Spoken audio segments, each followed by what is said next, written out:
গোর্খাল্যান্ডের মানুষজন পৃথক রাজ্য গঠনের জন্য আন্দোলন করে চলেছেন। আন্দোলনের তীব্রতা সাম্প্রতিক বেড়েছে। স্বায়ত্তশাসনের জন্য এই আন্দোলনে অস্বাভাবিকতা কিছু নেই। ওই অঞ্চলের মানুষজন জনজাতি হিসেবে দেখলে বাঙালিদের চেয়ে আলাদা, ভাষাও আলাদা। তাছাড়া ওনারা তো আলাদা দেশ গঠনের জন্য আন্দোলন করছেন না, শুধুমাত্র নিজেদের স্বায়ত্তশাসনের জন্য একটি ছোট রাজ্য চাইছেন। অতীতেও এই ধরনের দাবিকে স্বীকার করে নিয়ে বড় রাজ্য ভেঙে ছোট রাজ্য গঠন হয়েছে। তাতে দেশের অখণ্ডতা বিঘ্নিত হয়নি, দেশ যেমন চলার তেমনই চলছে। এই দাবিকে আমরা যদি ফুটকারে উড়িয়ে দেই অথবা ছোট করে দেখি, তাহলে বাঙালির সম্মান কমবে বই বাড়বে না। আজ ওনারা নিজেদের জন্য আলাদা একটি রাজ্য চাইছেন। পরিস্থিতি উত্তপ্ত হয়ে হাতের বাইরে চলে গেলে যদি আলাদা দেশ গঠনের দাবি জানান, সেটা কি খুব একটা ভালো হবে? মনে তো হয় না।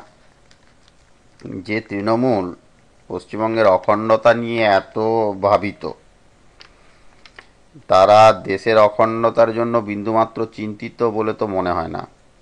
না হলে আর্টিকেল 370 370 ধারা, যার জন্য কাশ্মীরের আলাদা সংবিধান, যার জন্য কাশ্মীরের লোকজন আলাদা ধরনের অধিকার ভোগ করেন, যার জন্য কাশ্মীরে অন্য প্রদেশের মানুষজনরা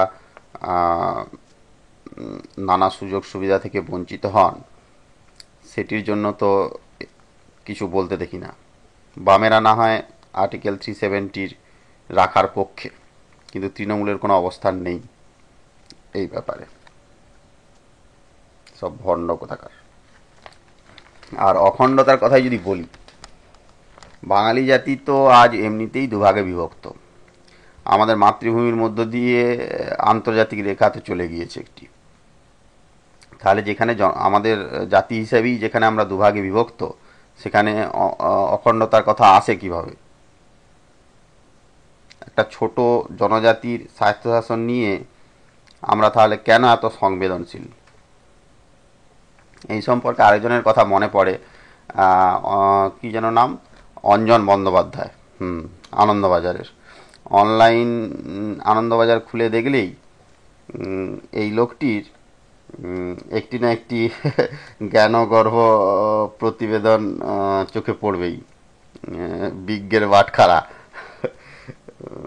এই যে আজ এত গুলি চালাচ্ছে, ইন্টারনেট বন্ধ করে দিচ্ছে গোর্খাল্যান্ড নিয়ে, এসব নিয়ে তো লোকটার কোনো এই জ্ঞানগর্ভ লেখা চোখে পড়ে না। আজ এটুকুই থাক, আরেকদিন লোকটার ভণ্ডামি নিয়ে কিছু একটা বলবো ক্ষণ। ধন্যবাদ।